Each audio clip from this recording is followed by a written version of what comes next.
Conversando com algumas pessoas de esquerda, eu percebi que essa galera continua acreditando em certos mitos sobre a reforma da Previdência e fica utilizando esses mitos para defender que a reforma não deve acontecer ou que a reforma ela pode ser discreta, ela não precisa economizar 1 trilhão em 10 anos como que é o Paulo Guedes ou nada próximo disso. Então eu achei necessário fazer esse vídeo aqui para esclarecer três desses pontos, três desses principais pontos, três mitos a respeito da reforma da Previdência que a esquerda acredita e fica disseminando, reproduzindo por aí. O primeiro deles é a respeito da DRU, né? Que é a desvinculação de receita da União, que pega, salvo engano, aí 30% do orçamento da Previdência e desvia para outros setores. Aí a galera fica usando isso para dizer que a Previdência não é deficitária ou que o déficit é bem pequeno, né? Não era deficitária nessa conta aí até alguns anos atrás. Hoje acredito que até fazendo essa conta aí, incluindo a receita dessas DRUs aí, mesmo assim ainda fica um pouco deficitária. Enfim, a galera usa isso aí para dizer que estão tirando recurso da Previdência e tal. Olha, o Brasil precisa de reforma da Previdência não é para cobrir o rombo da Previdência. O Brasil precisa de reforma da Previdência para cobrir o rombo orçamentário total. Nós temos um rombo hoje no orçamento total de cerca de 159 bilhões de reais, né?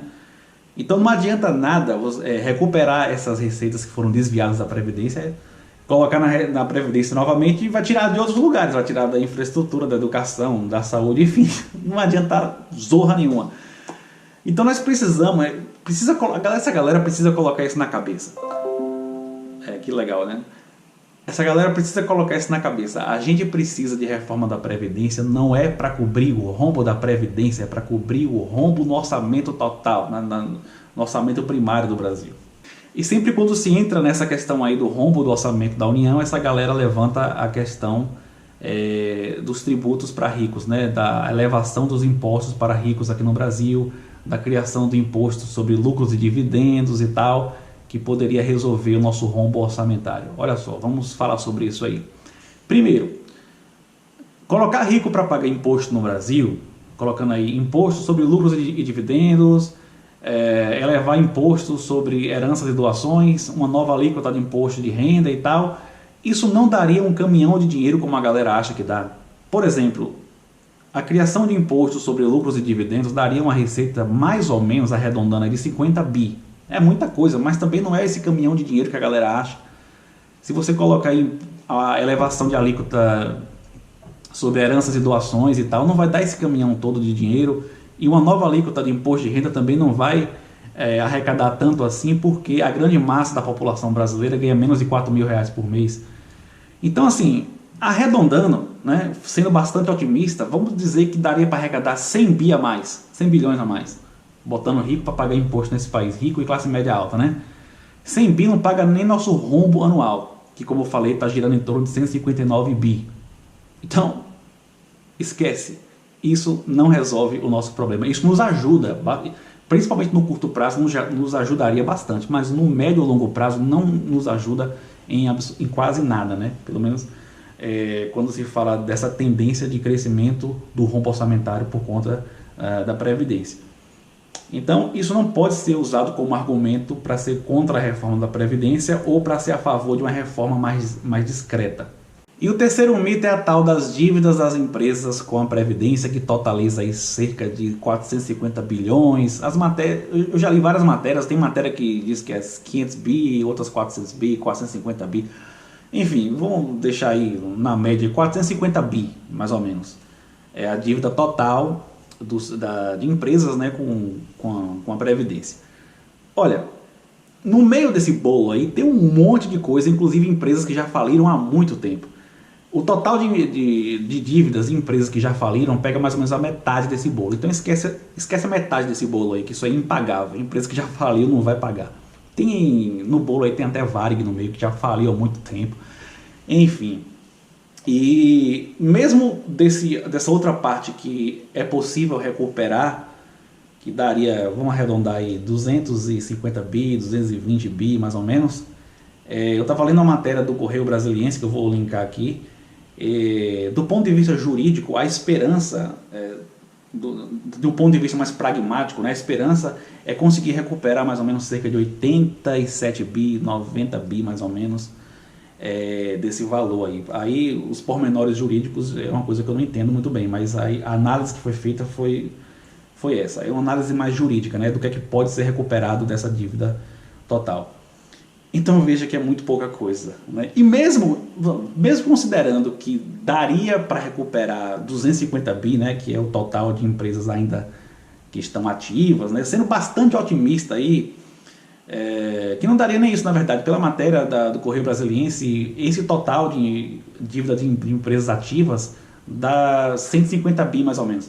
Enfim, isso só nos dá fôlego para um ano, né? Mesmo sendo bastante otimista e que todas as empresas ativas paguem suas dívidas com a Previdência, isso nos daria fôlego de um ano em relação ao rombo em nosso orçamento. Então, essa reforma da Previdência, gente, só vai começar a valer a partir de 2031. Vai ter as regras de transição até lá, a partir de 2031 começa a valer as regras que estão no texto, né? A idade mínima de 65 anos e tal, como está lá. Então, assim, nós precisamos de reforma da Previdência e essa reforma tem que ser profunda. É para economizar, sim, cerca de 1 trilhão ou algo próximo disso, 700 bi, 800 bi em 10 anos. Não tem jeito, não adianta a galera de esquerda ficar fazendo contorcionismo. Eu não sei se é contorcionismo ou se a galera simplesmente não sabe fazer conta mesmo. Ou talvez seja as duas coisas, né? Mas essa é a realidade, é dura, mas é a nossa realidade. A questão a ser tratada é como fazer essa reforma. Eu fiz um vídeo aqui, vou deixar linkado também na descrição, argumentando que em vez de atacar muito a despesa, poderia atacar também de maneira mais incisiva a receita, né? E aí eu proponho criar alíquotas de contribuição progressivas de maneira mais incisiva, porque pelo texto o teto é 11,68%, poderia avançar muito mais, 14%, 16% para as rendas mais elevadas, e com isso ter fôlego para cortar menos das despesas, né, e aliviar mais para os pobres. Isso seria um amortecedor para os pobres, inclusive. Então, assim, nós só temos uma alternativa nesse momento. Na verdade, duas alternativas, mas que são muito próximas, né? Ou apresentar um outro projeto que busque fazer uma reforma tão profunda quanto, só que de maneira diferente, ou reformar esse texto que já está aí para ser votado. É necessário ter em mente que a questão não é o rombo atual. O rombo atual daria até para resolver de outras formas, criando impostos e tentar recuperar a economia e tal, para poder arrecadar mais. Daria até para resolver de outra forma. A questão não é o rombo atual. A questão é o futuro da nossa economia, o futuro da Previdência, porque a tendência a cada ano que passa é haver uma pressão cada vez maior sobre a Previdência, porque a expectativa de vida está aumentando cada vez mais e a taxa de natalidade reduzindo cada vez mais também, e a pressão sobre a Previdência vai aumentando. Então nós precisamos sim fazer essa reforma. Inclusive o retorno dos investimentos privados no Brasil dependem disso. Os investidores, como eu já falei em outros vídeos, estão esperando a gente aprovar a reforma da Previdência, porque é isso que vai dar um grau mínimo de previsibilidade para a nossa economia. Enquanto não aprovar a reforma da Previdência, os investimentos não vão retornar para o Brasil e a gente vai continuar com a crise. E é exatamente por isso que eu estou muito puto com esse governo. O maior motivo de minha raiva com esse governo foi ter apresentado um projeto horroroso desse aí, principalmente por ter tirado os militares do texto. Mas também, como eu falei, a idade mínima muito avançada, poderia ser menor. Enfim, é isso. Compartilha esse vídeo com a galera de esquerda aí. A galera precisa muito assistir isso, sério mesmo. Não dá mais para continuar reproduzindo esses mitos que já deveriam ter sido superados há muito tempo, beleza? Se você gostou, dê joinha, inscreva-se no canal, clica no sino para receber as notificações.